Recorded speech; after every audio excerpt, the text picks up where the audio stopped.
Hey everyone, Brian Eckberg here at E3 2010. I am talking with Josh Olin from Treyarch about Call of Duty Black Ops. You guys saw the part of the demo here at the Microsoft press conference on Monday morning, but you guys are showing a little bit more today. Before we get to what you're showing, tell us, what is Black Ops all about?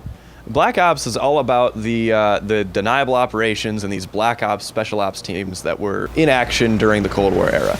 Okay. And so, in Southeast Asia, you had teams like SOG, the Studies and Observations Group, who we depict in our game, and in Soviet Russia, of course, on the other side, you had the Spetsnaz soldiers, and these guys were just as elite as you are, but they're working for the other guys. So the Cold War era offered us this sort of fresh, fertile ground that we could work with that allowed us to provide experiences that I don't think a Call of Duty player has ever played. Now, is the entire game set in the Cold War era, or does it jump back and forth? The exact time and the time points starting in the middle and end of the game it's actually part of our plot. We don't want to reveal it and we don't want to spoil it. But when you play through the game, you'll understand why I don't want to spoil it. Right. But I can say that it takes place over a long period of time during the Cold War, and like I said, that's critical to the story.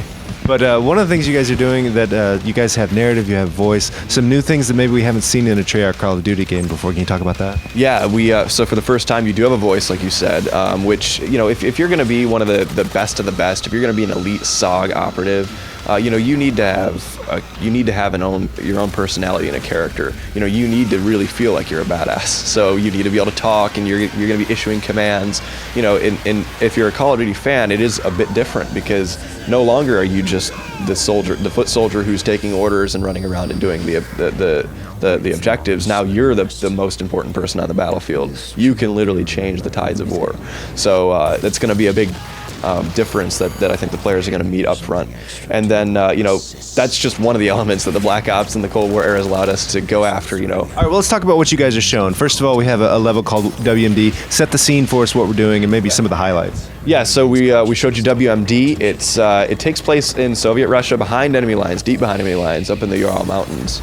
And there's a suspected Soviet weapons manufacturing facility, so we need to go in there and figure out what's going on, basically, as part of your Black Ops team. So you're up there, and this bunker, this facility is so well bunkered up in these mountains that it could pretty much, short of a direct impact from a nuclear warhead, you're not going to be able to destroy this thing. So, how else are you supposed to infiltrate it? You're going to need to do reconnaissance and these tactical insertions with these Black Ops units.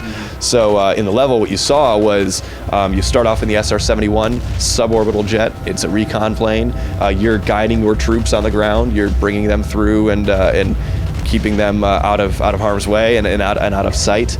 And then we transition for you down onto the ground itself, and you're going to be the guys who have to move through the level stealthily and not be detected, not raise any alarms.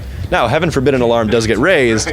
It's a Call of Duty game, so you're going to have that same cinematic intensity that any Call of Duty fan has come to expect, but we're allowing that sort of variety of gameplay, and we want the people who want to play it stealthy, they can go and take that particular sequence that you saw, they can take that completely stealthily with that crossbow. In fact, I've heard that mentioned several times when I've seen this game. You guys are going for a lot of different types of experience within a level, within the entire game. Can you talk about that? Yeah, so it's one thing to expect, okay, what's the next level going to have to offer, right? But imagine if you bring that into one single level. So instead of okay, what am I going to do in the next level? It's what am I going to do around the next corner? Right.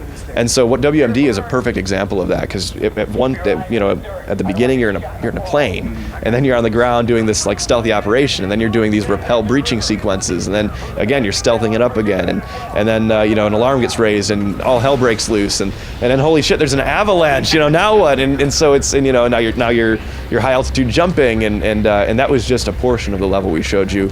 We didn't want to reveal all of our cards, so there's more after that base jump. There's some more to the level as well. It's on a nice cliffhanger. And you also showed an extended version of Payback, what you showed at the Microsoft press conference. Yep. Take me through that, and take me through where that sort of continues from what we saw at the press conference. Yeah, Payback sort of juxtaposes WMD, and that was done intentionally. So Payback is sort of that's more like the Call of Duty except for the fact that you're flying a Russian Hind helicopter completely by yourself, and that nobody's ever done that, certainly not in the Call of Duty franchise. So it's you're part of SOG, your unit's been through hell, They've sort of escaped capture behind enemy lines, and they come about a Russian hind helicopter, and they decide they're going to take it and seek some revenge. So that's exactly what you do, and you fly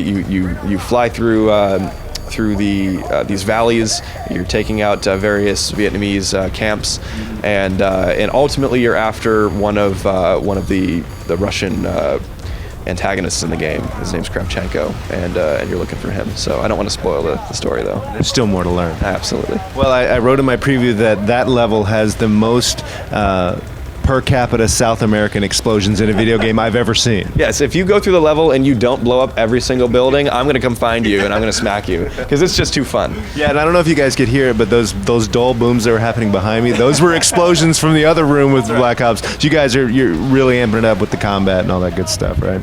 Yeah, and the audio. And we like to play with the audio on max level. So. Well, it's fun to play. It's fun to play loud. Black Ops, final question, Josh, is when's this game coming out? Yeah, it's going to be released November 9th on the PlayStation 3, the Xbox 360, the PC, and the Wii. All right, Josh, thank you so much. Thank you. Call of Duty Black Ops coming very soon.